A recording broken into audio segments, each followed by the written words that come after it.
नमस्कार, आदाब, सत श्री अकाल और अस्सलाम वालेकुम। मैं हूं मोहम्मद अहमद काज़मी, लेकर आया हूं आपका पसंदीदा कार्यक्रम नज़र दुनिया पर। इजराइल लगातार अमेरिका की मदद से अरब मुल्कों से ताल्लुकात बेहतर करने और फ़िलिस्तीनियों पर जुल्म करने का सिलसिला एक साथ जारी रखे हुए है। लीबिया की फ़ॉरेन मिनिस्टर के साथ हुई मुलाकात पर हुए हंगामे के बाद अब इजराइल के foreign minister Eli Cohen Bahrain पहुंचे हैं। दूसरी तरफ आज वेस्ट बैंक के शहर जेनिन में फ़िलिस्तीनी रेफ्यूजी कैंप पर छापे के दौरान हमास के 3 मेंबर्स को गिरफ्तार किया गया है। साथ ही खबर है कि इजरायली लोग लगातार दूसरे मुल्कों में जाकर बसने की कोशिश कर रहे हैं। 20,000 से ज़्यादा इजरायलियों ने पुर्तगाल की नेशनलिटी के लिए दरख्वास्त दी है। खबरें काफ़ी अहम हैं, आखिर तक ज़रूर देखें। अगर आपने अभी तक media star world YouTube channel subscribe नहीं किया है तो सब्सक्राइब कर लें और घंटी दबाना ना भूलें ताकि हमारी हर नई वीडियो का नोटिफिकेशन आप तक पहुंच सके। आज की सबसे अहम खबर बहरीन से है, जहां Israeli foreign minister Eli Cohen कल पहले सरकारी दौरे पर पहुंचे हैं। एसोसिएटेड प्रेस के मुताबिक उन्होंने कल संडे को बहरीन का दौरा शुरू किया, जो ऐसे वक्त में हो रहा है जब दोनों मुल्कों के डिप्लोमेटिक ताल्लुकात कायम हुए 3 साल पूरे होने वाले हैं। ये इजरायली फॉरेन मिनिस्टर का उन 4 मुल्कों में से किसी मुल्क का पहला दौरा है जिन्होंने 2020 में अमरीकी कोशिशों के नतीजे में अब्राहम समझौते के तहत इजराइल से ताल्लुकात नॉर्मल किए थे। बहरीन के अलावा यूनाइटेड अरब एमिरेट्स, सूडान और मोरक्को ने भी उसी साल ताल्लुकात नॉर्मल किए थे।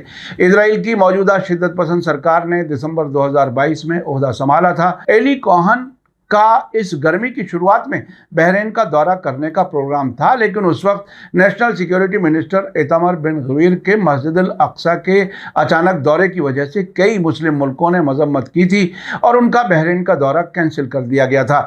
एसोसिएटेड प्रेस के मुताबिक कोहन का मनामा हवाई अड्डे पर बहरीन के फॉरेन मिनिस्टर अब्दुल लतीफ़ अल ज़यानी ने वेलकम किया। आज उनका बहरीन के लीडर्स से मिलने और इजराइल की नई एम्बेसी की इमारत के इफ्तिताह का प्रोग्राम था।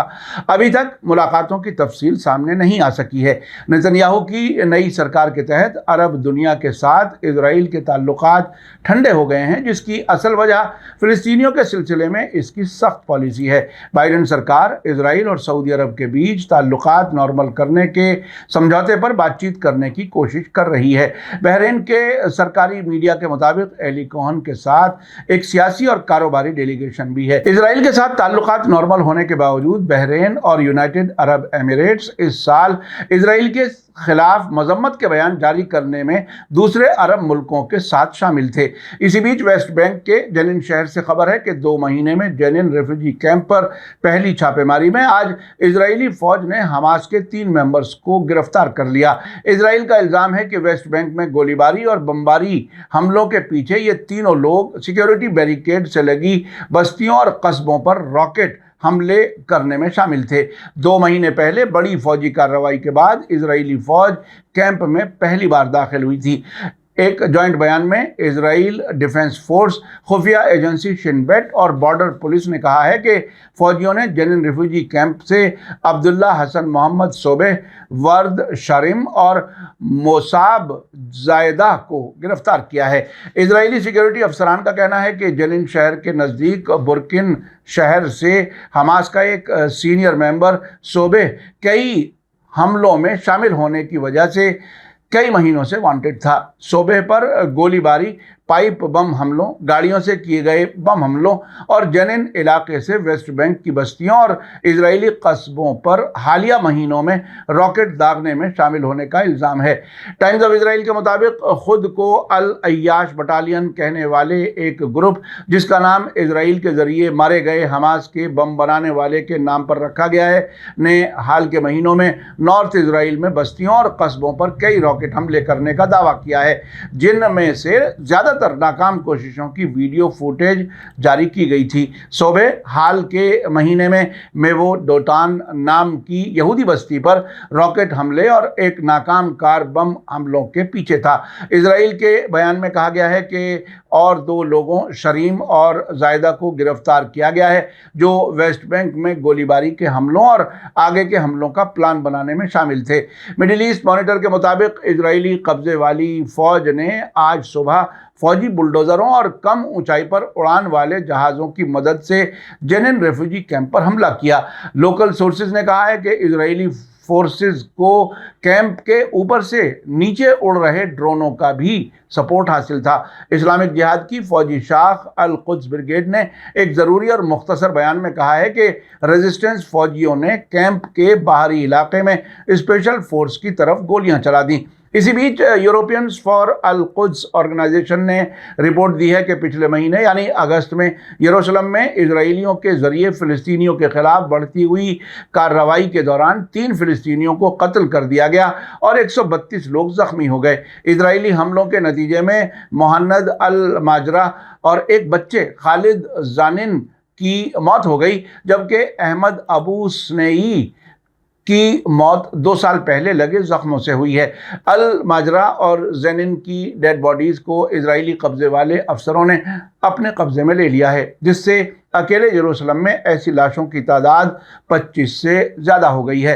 रिपोर्ट में 15 फ़िलिस्तीनियों की चोटों को भी दर्ज किया गया है। साथ ही कम से कम 37 लोगों को पीटा गया, जिनमें से ज़्यादातर मस्जिद अल अक्सा में इजराइल की फ़ौजी घुसपैठ के दौरान हुआ। इसके अलावा इजरायली फ़ौजों ने यरूशलेम के आसपास फ़िलिस्तीनी कस्बों और इलाकों पर 366 छापे मारे, जिनमें 26 बच्चों और 6 औरतों समेत 132 लोगों को गिरफ्तार किया गया। 20 यरूशलेम में रहने वाले फ़िलिस्तीनी लोगों को घर में नज़रबंद कर दिया गया है। इसी मुद्दत के दौरान इजरायलियों ने 16 घरों और अपार्टमेंटों समेत 20 इमारतों को तबाह कर दिया। शहर में फ़िलिस्तीनी घर मालिकों को कम से कम 102 मकानों को गिराने के ऑर्डर भी दिए गए हैं। इसी बीच इजराइल के नेशनल सिक्योरिटी मिनिस्टर इतामर बिन गवीर ने बेंजामिन नेतन्याहू को धमकी दी है कि वो फ़िलिस्तीनी कैदियों की घर वालों से मुलाकातें महदूद करने का प्लान लागू करने जा रहे हैं। बिन गफीर का कहना है कि वो कैदियों की घर वालों से हर महीने होने वाली मुलाकात को हर 2 महीने में एक मुलाकात में बदलना चाहते हैं। नेतन्याहू इससे पहले कह चुके हैं कि इस प्लान को लागू नहीं किया जाएगा, क्योंकि इससे सारी दुनिया में उनकी मजम्मत की जाएगी। मगर बिन गवीर ने जेलों के मामलों के अफसरों को लिखा है कि उनकी मिनिस्ट्री के तहत ये मामले आते हैं, इसलिए उनका प्लान लागू किया जाना चाहिए। इजरायली सरकार की मुश्किल है कि उसमें शिद्दत पसंद लीडर शामिल हैं जो फ़िलिस्तीनियों पर जुल्म करना चाहते हैं, लेकिन दूसरी तरफ फ़िलिस्तीनियों का रेजिस्टेंस बहुत तेज़ी से बढ़ रहा है, जिससे इजराइल डरा हुआ है। उधर पारस टुडे ने लिखा है कि इस बात को दुनिया जानती है कि आज अगर वेस्ट एशिया में इजराइल नाम की कोई गैर कानूनी हुकूमत है तो इसके लिए पूरी तरह अमेरिका और ब्रिटेन ही जिम्मेदार हैं। वहीं इस गैर कानूनी हुकूमत का अगर कोई सबसे बड़ा मुखालिफ है तो वो ईरान है। ईरान ने हमेशा फ़िलिस्तीन को सपोर्ट किया है और वहाँ की आवाम के साथ कंधे से कंधा मिलाकर हमेशा हर हाल में खड़ा रहा है। हालिया दिनों में ईरान और अमेरिका के बीच कुछ मामलात पर समझौता हुआ था। इजराइल ने कतर के मीडिएशन में हुए इस समझौते को बदनाम करने की जल्दी की। इस समझौते में दोनों मुल्कों के बीच कैदियों की अदला बदली, 10 अरब डॉलर की ईरानी फंड्स की रिहाई और ईरान के न्यूक्लियर कारखानों में यूरेनियम एनरिचमेंट की सरगर्मियों को महदूद करने के लिए ईरान का कमिटमेंट शामिल था। नेतन्याहू ने इस समझौते को इलाके में टेररिज्म को बढ़ावा देने वाला बताते हुए दावा किया है कि ईरान रिहा होने वाली इस बड़ी रकम का इस्तेमाल अपने सपोर्ट वाले ग्रुप्स की सरगर्मियों को रफ्तार देने के लिए करेगा। इस समझौते पर नेतन्याहू का हमला ईरान के न्यूक्लियर प्रोग्राम का सामना करने की उनकी नाकामी और बाइडन सरकार के रुख को मुतासिर करने में उनकी नाकामी की वजह से नाउम्मीदी जाहिर करता है। साथ ही इलाके और इंटरनेशनल फोरम्स पर ईरान की लगातार होती तारीफों से न सिर्फ नेतन्याहू हैरान और परेशान हैं, बल्कि तेहरान की बढ़ती ताकत से नेतन्याहू की आंखों से आंसू तक निकल आए हैं। सोर्सेज के हवाले से आई रिपोर्टों में यह बताया गया है कि एक अमरीकी अफसर से नेतन्याहू ने ईरान और अमरीका के बीच हुए समझौते के बारे में इतनी नाराज़गी जताई कि उनकी आंखों से उनका दर्द झलक आया। कुल मिलाकर इस वक्त इजराइल अपने सबसे बुरे दौर से गुजर रहा है। इसके अलावा जुडिशल ओवरहॉल के प्लान की वजह से इख्तलाफात ने इजराइल की फ़ौजी ताकत को ज़्यादा कमज़ोर किया है। ऐसी हालत में जब नेतन्याहू को यकीन हो चुका है कि वो किसी भी हालत में ईरान के साथ फ़ौजी टकराव की हालत में नहीं है, तो उन्होंने ईरान अमेरिका समझौते को बदनाम करने की जल्दबाजी की, क्योंकि नेतन्याहू जानते हैं कि ईरान के न्यूक्लियर प्रोग्राम से निपटने के लिए इजराइल के पास कोई और ऑप्शन नहीं है। लेकिन उसका मतलब ये नहीं है कि नेतन्याहू ईरान अमेरिका समझौते के बारे में अपने रुख से पीछे हट जाएंगे, बल्कि वो ट्रंप या किसी और रिपब्लिकन उम्मीदवार के हुकूमत में वापस आने का इंतजार कर रहे हैं। इसी दरमियान जेरूसलम पोस्ट में छपी एक रिपोर्ट पर बड़ा हंगामा है।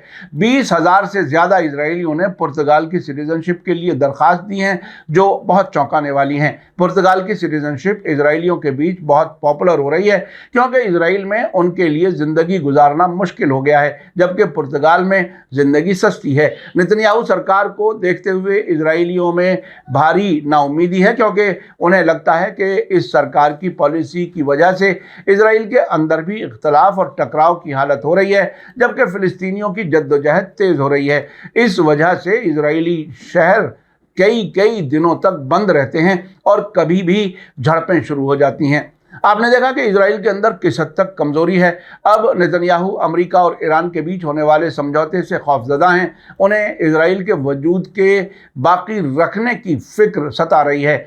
इसीलिए इजराइल अरब और मुस्लिम मुल्कों के साथ ताल्लुकात नॉर्मल करने की लगातार कोशिश कर रहा है, ताकि वो खुद को महफूज कर सके।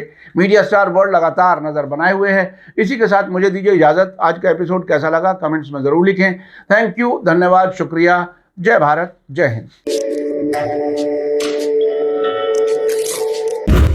मीडिया स्टार वर्ल्ड के और वीडियो देखने के लिए हमारे चैनल को सब्सक्राइब करें और सीधे नोटिफिकेशन पाने के लिए बेल आइकन दबाएं। और अगर हमारी खबर सच्ची और अच्छी लगे तो अपने व्हाट्सएप, इंस्टाग्राम, फेसबुक और ट्विटर अकाउंट पर जरूर शेयर करें।